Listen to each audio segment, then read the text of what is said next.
C'est sujet. Je m'appelle Laetitia Kibala. Je suis mariée et Dieu m'a donné 2 beaux enfants. Je suis d'origine congolaise. Je suis née et grandie en Allemagne et maintenant j'habite en France. Madame LKK est là pour parler, fortifier et pour conseiller. Herzlich willkommen auf meinem Kanal. Welcome to my channel. Bienvenue sur ma chaîne. Hello mes ladies, soyez le bienvenu sur ma chaîne Madame LKK.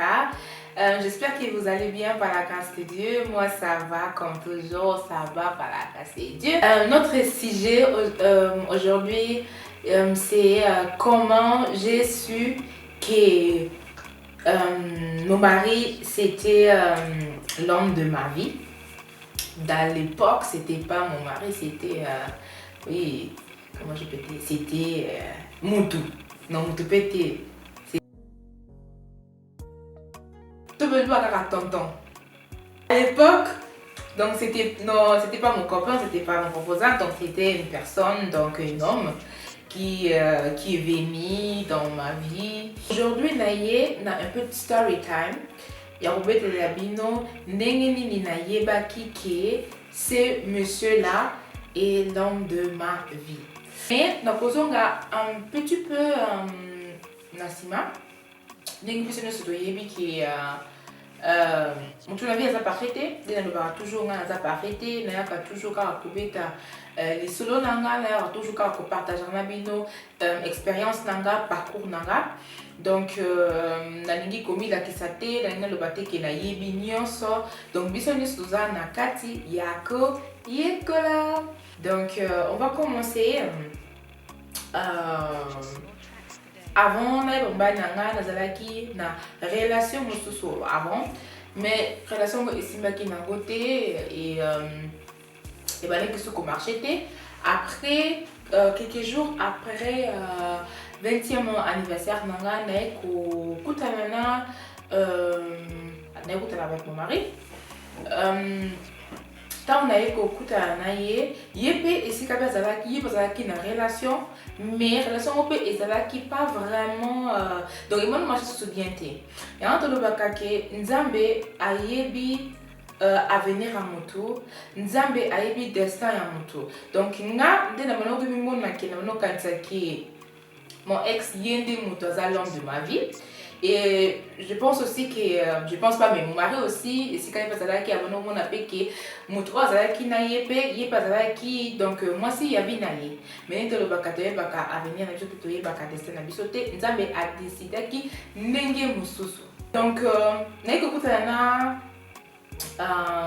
mobile nanga te kokutana to bandi ko solo là et mais nazalaki pas vraiment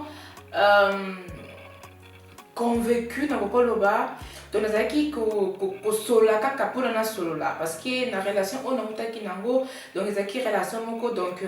et bouleversa qui vit nanga vraiment donc nous avons sous na confiance sous ya amicalité donc ils ont vraiment et nakolo ba relation et making vraiment musika et ça qui boka bwana ba parents nanga et zala qui vraiment na koma ki kaka ko vivre kaka pona ngamoko parce que na manoko le kasusu ba conseil ya baninga te po ba bazo mona et si kana zo kene direction moko ya bien te mais ngamoko na manoko mona te et si kana zo kende tant ego mobile na eko kokutana na mobile nanga to baniko solo la daki pe masi pentate et nyango pe balbaka donc nzambe ayebaka ndenge nini après kolobela yo mutu et parce que tous à la réaliste nzambe jamais akokita akolobake azio na loboko lobike non yaka boye kene na nzela boye non donc a utiliser kaka batu o bakoya vers yo o penza ba koloba na yo penza likamoko yo moko na mutu no ça vraiment clic ah non c'est vrai. na moment wana ezalaki nzambe on lobaka pe faut vous allez bien entouré faut autant bolaka na bato oyo bakoki comporter yo en plus na vie na yo et na moment wana nzambe atushaki motema ya copine nanga moko ayaki koyebisa nga neti nzela oyo ozokende tika oza nzela na yo te landa nzela oyo pesa Patrick confiance Patrick akosala yo ozala mwasi moko heureuse kobanga te oyo elekaki kuna na relation oyo utaki wana etikali kuna lobi na ngai bongo na mizongisi après nalobi nazoyeba te nakosenga conseil pa nani nazoyeba te ni nakokese confie pa na nani oui camarade nanga ayekoloba nanga bongo pa nanga mais peut-être camarade nanga mpona amoni garçon ngo aza beau parce que bana aza beau aza beau gars amoni ye ke aza na vie moko stable amoni ye donc namona keke ekite te taso asepeli kaka abe la physique na ye genre azalaki na voiture azalaki na boye ndako et tout donc taso ezalaki kaka yango wana moto ezoatire mpenza ye mpona apesanga conseil ya bongo ke non kende nokaka kuna donc ntango nazopense nyonso wana nalobi ke non solution nanga eza kaka nani eza nzambe mais ladies ntango nayaka kobetaka bino lisolo nakosaka bino te eza vraiment nazoloba vraiment oyo mpenza nzambe asala na vie nanga donc nazalaka tellement reconnaissant jusqu'à aujourd'hui nazalaka reconnaissant na nzambe oyo nayebi te parce que bokokanisaki no Laetitia madame ekaka azoloba trop kaka nzambe mais non oyo nazolobisa bino vraiment ntina koma lelo esika nazali eza vraiment nzambe po soki nzambe te mais ladies banayebi te esika lelo nini nazali bipe bien esika mayela moto esukaka ya yango nde ya nzambe ebandaka donc taki kose confie na nzambe nayebisi nzambe ntango nga nasala priere nanga nabosenga nzambe libala te nabala te nzambe pesanga libala na nini nabala parce que nazalaki na age nazalaki na 20 ans mais eloko nasenga kaka mpa na nzambe nabaki mpa na nzambe nalingi ke vie nanga ezala stable nalingi ke na partager vie nanga na mutu oyo eloko liboso nasengaki mpa na nzambe pesanga mobali oyo ayebi liloba na yo pesanga mobali oyo akozala na komikitisa pesanga mobali oyo akokosupporte comportement na ngai ndenge nazali alula kaka beauté na ngai te mais alula oyo eza kati na nga nzambe pesanga mobali ok d'accord nalobi na vérité pesanga mobali alala beau mais eloko ezalaki vraiment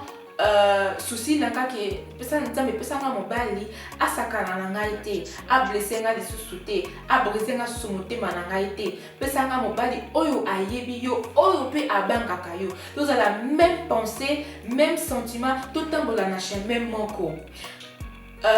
na vie soki ozomona déjà eloko moko ne ebandeli ezomarche te mais ladies botika ekokozala nzambe azosignale yo déjà azopesa yo déjà basine okomona nini elobi ke nzambe akokita te aye koloba na yo boye non mais nzambe abana kopermetaka biloko moko ebana koya oyo moko ebana komona ke non et ça c'est bizarre on a la comme soki okomi komona biloko ya bongo mais ladies botika parce que soki obandi déjà na fondation moko déjà eza déjà stable te ti bokokende mosika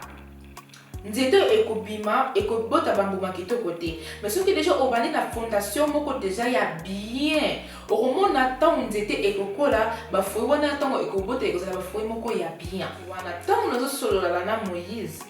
nakomomona ke makambo oyo nasengaki mpa na nzambe eza na makambo mpe nasengaki mpa na nzambe wana eza secret ya nga na nzambe na nga nazalaki nzambe alakisa ngai basigne nzambe akomi kolakisa nga mpe basigne omona nzala na wayebisa frère Moïse nalingi na prier yango oloba na nga ke non on peut faire ça ensemble ok frère Moïse nazwaki chapeau moko boye na église et tout ça babona biso boye omona bala moko yebaki koza bible abandi kospike nga chapitre wana na bi tona bakaka Moïse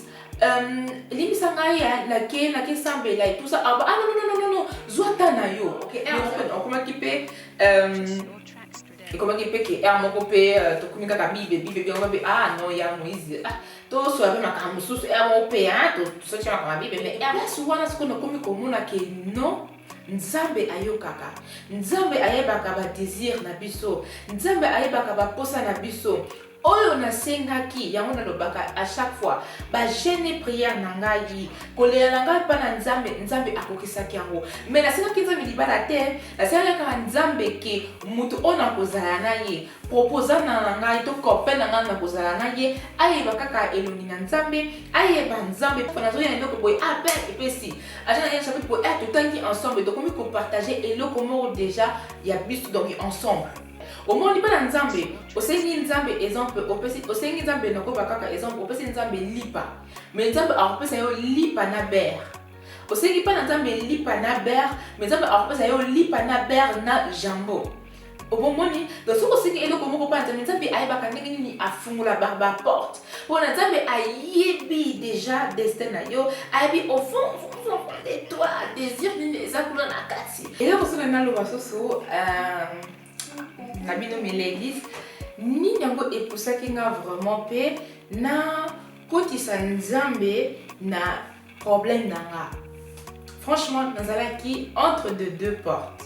nazalaki na porte de na lobi ya passé nanga ya ex nanga et nazalaki na porte ya frère Moïse donc pona sala choix ya bien yango wana namonaki non il faut nakotisa Nzambe na kati ya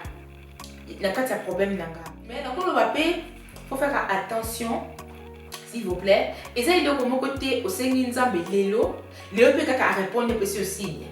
pas la question qui tombe mes ladies donc c'était ça ma petite story time donc j'espère que vous savez l'inango j'espère que peut édifier bino et aider bino un peu parce que vous tout nanga question mingi ah madame ekaka ndenge nini oyeba keke non mobali na yo asa vraiment mobali ya vie na yo ndenge nini donc ngana ko sabino eza histoire yanga naiko yebisa bino donc o esalami palanga elasté osama pe pala mutu musume eza histoire yanga ya madame Kaka ndenge nini nayebaki ke mon mari c'était l'homme de ma vie. Donc merci beaucoup Nanenge Bolandinga. N'oubliez pas, abonnez-vous. Dieu vous bénisse et à bientôt.